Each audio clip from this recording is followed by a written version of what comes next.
పోలవరం రాష్ట్రానికే వరం. ఏం తమ్ముళ్ళు, ఆ రోజు తెలుగుదేశం పార్టీ ఉండుంటే 2020కి పోలవరం పూర్తి చేసి జాతికి అంకితం చేసి ఈరోజు కరువు అనే మాట లేకుండా చేసేవాళ్ళం. అది పోయింది.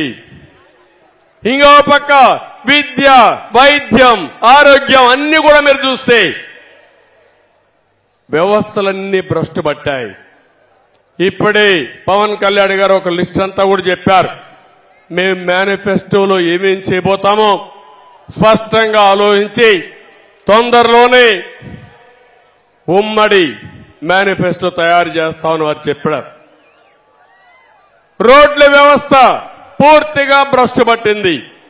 నేను ఒక్క సెక్టర్ చెప్పడం లేదు, రాష్ట్రంలో ప్రతి ఒక్క సెక్టర్ కూడా పూర్తిగా దెబ్బతిన్నాయి.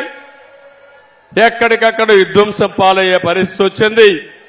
కడాన మీరు ఒకసారి చూస్తే ఇసుక, లిక్కర్ గాని అన్ని విషయాల్లో కూడా స్వార్థం కోసం రాష్ట్రాన్ని భ్రష్టు పట్టించి మొత్తం దెబ్బతినే పరిస్థితికి వచ్చాం.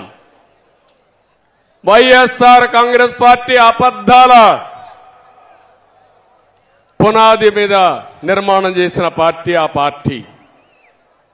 నేను అడుగుతున్నా, ఎన్నికల ముందు ప్రత్యేక హోదా సాధిస్తానని చెప్పారా లేదా? మీరు సాధించారా అని అడుగుతున్నా.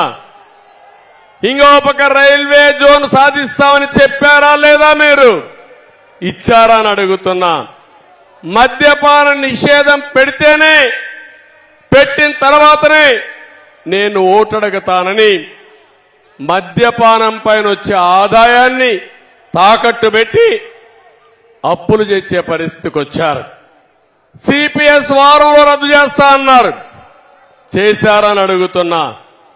1-2 కాదు, బాబాయ్ హత్య జరిగితే ఆ హత్య వేరే వాళ్ళపైన వేసి హైకోర్టు స్టే తెచ్చుకొని సిబిఐ కావాలని